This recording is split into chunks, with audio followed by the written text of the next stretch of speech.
ಅತಿವೃಷ್ಟಿ ಅನಾವೃಷ್ಟಿ ಇದೆರಡು ರೈತರ ಪಾಲಿಗೆ ದುಸ್ವಪ್ನವಾಗಿ ಕಾಡ್ತಾ ಇದೆ. ಜಾಗತಿಕ ಹವಾಮಾನ ವೈಪರೀತ್ಯದಿಂದ ಆಗ್ತಾ ಇರುವಂತಹ ಬದಲಾವಣೆಯಿಂದಾಗಿ ಬಿತ್ತನೆ ಸಮಯದಲ್ಲಿ ಬರದ ಮಳೆ, ಕಟಾವಿನ ಸಮಯದಲ್ಲಿ ವಾಡಿಕೆಗಿಂತ ಹೆಚ್ಚು ಬರ್ತಾ ಇದೆ.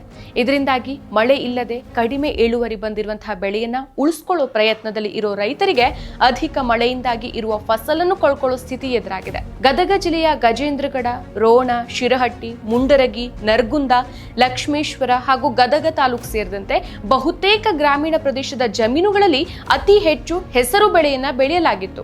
ಆದರೆ ಅತಿಯಾದ ಮಳೆಯಿಂದ ಬೆಳೆ ನೆಲಕಚ್ಚಿದೆ. ಸಮಯಕ್ಕೆ ಸರಿಯಾಗಿ ಮಳೆಯಾಗದೆ ಇಳುವರಿ ಕುಂಠಿತ ಆಗಿರುವಂತಹ ಹೆಸರುಕಾಳು ಕಟಾವಿನ ಹಂತಕ್ಕೆ ಬಂದಿತ್ತು.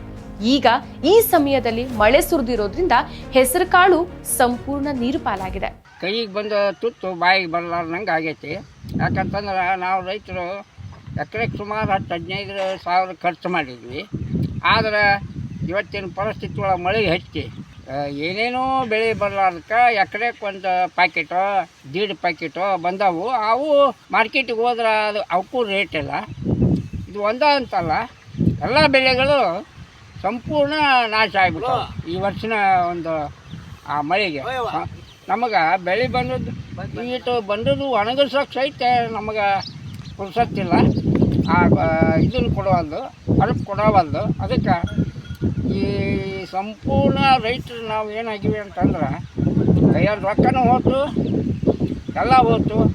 ಹೀಗಾಗಿ ಈ ವರ್ಷ ಭಾಳ ನಾವು ಕಷ್ಟದೊಳಗದೀವಿ. ಸರ್ಕಾರ ಏನಾರ ಮನಸ್ಸು ಮಾಡಿ ಈ ಮುಂಗಾರಿ ಒಳಗೆ ಸ್ವಲ್ಪ ಬೆಳೆ ಪರಿಹಾರ ಕೊಟ್ಟರೆ ಈ ರೈತ ಉಳ್ಕೊತಾನೆ. ಇಲ್ಲಿಕಂದ್ರೆ ಈ ವರ್ಷ ರೈತ ಭಾಳ ಅಂದ್ರೆ ಭಾಳ ಕಷ್ಟದೊಳಗದಾನ, ಭಾಳ ಸಮಸ್ಯೆ ಆಕೈತಿ. ಮಳೆಯಿಂದ ಈ ಸಮಸ್ಯೆಯಾಗಿ ಬಂದ ಬೆಳೆಯನ್ನಾದ್ರೂ ಮಾರಾಟ ಮಾಡೋಕೆ ನೋಡಿದ್ರೆ ಈ ಮುಂಚೆ ಮಾರುಕಟ್ಟೆಯಲ್ಲಿ ಹೆಸರುಕಾಳು ಕ್ವಿಂಟಲ್ಗೆ 10,000ಕ್ಕೂ ಹೆಚ್ಚು ಬೆಲೆ ಇತ್ತು. ಅತಿಯಾದ ಮಳೆಯಿಂದ ಹೆಸರುಕಾಳು ಹಾಳಾಗಿದ್ದು ಮಾರುಕಟ್ಟೆಯಲ್ಲಿ ಬೆಲೆ ಕುಸಿತ ಆಗಿದೆ. 7,000-8,000ಕ್ಕೆ ಮಾರಾಟ ಆದ್ರೆ ಅದೇ ಹೆಚ್ಚು. ಹೆಸರು ಬೆಳೆಗೆ ಖರ್ಚು ಮಾಡಿದಷ್ಟು ಮಾರುಕಟ್ಟೆಯಲ್ಲಿ ಬೆಲೆ ಸಿಗ್ತಾ ಇಲ್ಲ ಅಂತ ರೈತರು ತಮ್ಮ ಅಳಲನ್ನು ತೋಡ್ಕೊಂಡಿದ್ದಾರೆ. ನೋಡ್ರಿ, ವರ್ಷ 4-5 ಕ್ವಿಂಟಲ್ ಮಾಲು ಮಾಲ್ ತಗೊಂತಿದ್ವಿ. ಮಾರ್ಕೆಟ್ ನಮ್ಗೆ ಚಲೋ ಸಿಗ್ತಿತ್ತು. ಈ ವರ್ಷ ಏನಾಗೈತೆ ರೀ, ನಾವು ಸ್ಟಾರ್ಟಿಂಗ್ನಾಗಿದ್ದಾನ ಹತ್ತಿದ ಮಳೆ ಬಿಟ್ಟಿಲ್ಲ. ಮತ್ತೊಂದು ಸಲ ಗೊಬ್ಬರ ಕೊಟ್ಟರು ನಮಗೆ ಹೊಳೆ ಬಿಡಿಸೋ ಕಾಲಕ್ಕೆ, ಕಟಾವು ಕಾಲಕ್ಕೆ ಮಳೆ ಹತ್ತಿ ಮತ್ತು ಎಲ್ಲ ಬಂದಂಥ ಬೆಳೆ, ಎಲ್ಲ ಕಟಾವು ಬಂದಂಥ ಬೆಳೆ ಎಲ್ಲ ಕೊಳತು ಹೋಗ್ಬಿಟ್ಟೈತಿ. ಕಟಾವು ಮಾಡಿದ್ರು ಎಲ್ಲ ಅದು ಗೊಬ್ಬರ ಆಗಿ ಎಕರೆಗೆ 1 ಪ್ಯಾಕೆಟ್ ಸಿಕ್ಕೈತೆ ರೀ. 1 ಪ್ಯಾಕೆಟ್ ಸಿಕ್ತು ಅಂತಂದ್ರೆ ಅದನ್ನು ಮಾರಾಕ ಹೋಗಿ ಮಾರ್ಕೆಟ್ನ ಬೆಲೆ ಇಲ್ಲ.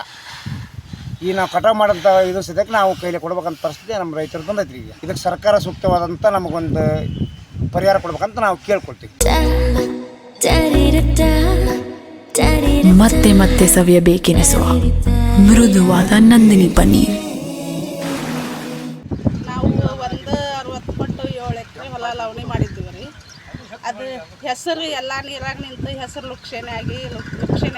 6 ಎಕರೆ ಹೊಲ ಗೊಂಜಾಳ ಲುಕ್ಷಣೆ ಆಗಿವಿ. ಮತ್ತು ಒಬ್ಬ ರೈತರಿಗೆ ಇದು ಆಳಿನ ಕೂಲಿ ಒಬ್ಬರಿಗೆ 350 ರಂಗೆ ಕೊಟ್ಟೇವೆ ರೀ. 20,000 ರೂಪಾಯಿ ಆಳಿನ ಕೂಲಿ ಆಗೈತೆ ರೀ. ಮತ್ತು ಹಡ್ಗಿದ್ದು ಬಿತ್ತಿದ್ದು ಎಲ್ಲ ಬೀಜದ್ದು ಅದು ಹಿಡಿದ್ರೆ ಏನಿಲ್ಲ, ಎಲ್ಲ ಸಾಲ್ಗಾರ ಅಂದ್ಕೊಂಡು ಕುಂತೀವಿ ನಾವು ಭಾಳ ಲುಕ್ಷಣೆ ಆಗಿವಿ. ನಮಗೆ ಗೋರ್ಮೆಂಟ್ಲಿದ್ದ ಇಟ್ಟು ಏನಾರು ಪರಿಹಾರ ಕೊಡಿಸ್ರಿ ಅಂತೇಳಿ ಬೇಡ್ಕೊಡಿ. ಎಕರೆಗೆ 30,000 ರೂಪಾಯಿದಂಗೆ ಖರ್ಚು ಮಾಡೇವಿ. ಎಲ್ಲ ಲುಕ್ಷಣೆ ಆಗಿವಿ ರೀ. ಏನಿಲ್ಲ, ಹೆಸರು ಎಲ್ಲ ನೀರಾಗ ನಿಂತ ಕರ್ವ ಹೋಗಿ ಆಗ್ಬಿಟ್ಟವ್ರಿ ಗುಗ್ರಿಗೆ. ಏನಿಲ್ಲ, ತಿನ್ನಕ್ಕೆ ಸಹಿತ ಇಲ್ಲ ಹೆಸರು, ಹಂಗಾಗೈತಿ. ಎಲ್ಲ ಲುಕ್ಷಣೆ ಆಗಿವ್ರಿ. ಗೊಂಜಾಳನ ನೀರಾಗ ನಿಂತ್ಬಿಟ್ಟವು. 6 ಎಕರೆ ಹೊಲ ಗೊಂಜಾಳ ನೀರಾಗ ನಿಂತವು. ಉಳ್ಳಾಗಡ್ಡಿನ ಹಳದಿ ಹಾಕ್ಕೊಂಡು ನಿಂತ್ಬಿಟ್ಟವು. ಏನಿಲ್ಲ ನೋಡ್ರಿ, ಈ ಸತ 2 ಲಕ್ಷ ರೂಪಾಯಿ ಕೊಟ್ಟು ಲವಣಿ ಮಾಡೀವಿ. ರೈತರಿಗೆ ಏನಿಲ್ಲ, ಏನೋ ಲಾಭ ಅನ್ನೋದು ಏನಿಲ್ಲ. ಎಲ್ಲ ಲಕ್ಷ ಆಳಿನ ಕೂಲಿ ಎಲ್ಲ ಕೊಟ್ಟು ನಾವೇ ಸಾಲಗಾರಿಗೆ ದುಡಿಯೋರ ಕಡೆನ ನಾವೇ ಸಾಲ ಇಸ್ಕೊಳ್ಳುವಂಗೆ ಆಗೈತೆ. ಅಷ್ಟು ಲುಕ್ಷಣೆ ಆಗಿವಿ. ಏನಿಲ್ಲ, ಒಂದಿಟ್ಟು ಏನಾರ ಗೋರ್ಮೆಂಟ್ಲಿದ್ದ ನಮಗೆ ಬಡವ್ರಿಗೆ ರೈತರಿಗೆ ಪರಿಹಾರ ಕೊಟ್ಟರೆ ಚಲೋ ಆಗುತ್ತಂತ ಬೇಡ್ಕೊತೀವಿ. ನಮ್ಮ ಹೆಸರು ಬಿಬಿ ಜಾನ್ ಮತ್ತು ಸಾಬ್ ತರಫ್ದಾರ್, ಗ್ರಾಮ ಪಂಚಾಯತಿ ಉಪಾಧ್ಯಕ್ಷ. ರೈತರ ಸಂಕಷ್ಟ ಅರಿತ ಸಚಿವ HK ಪಾಟೀಲ್ ಅವರು ಖುದ್ದು ರೈತರ ಜಮೀನುಗಳಿಗೆ ಭೇಟಿ ಕೊಟ್ಟು ಪರಿಶೀಲಿಸಿ ಪರಿಹಾರದ ವಿಷಯದಲ್ಲಿ ಉನ್ನತ ಮಟ್ಟದ ಚರ್ಚೆಯನ್ನು ನಡೆಸುವುದಾಗಿ ಭರವಸೆಯನ್ನ ನೀಡಿದರು. ಮತ್ತಷ್ಟು ವಿಶೇಷ ವಿಡಿಯೋಗಳನ್ನು ನೋಡಲು ಮತ್ತು ಹೊಸ ವಿಡಿಯೋಗಳ ಬಗ್ಗೆ ತಿಳಿಯಲು eDina.com ಯೂಟ್ಯೂಬ್ ಚಾನೆಲ್ ಸಬ್ಸ್ಕ್ರೈಬ್ ಮಾಡಿ ಮತ್ತು ಬೆಲ್ ಐಕಾನ್ ಕ್ಲಿಕ್ ಮಾಡಿ.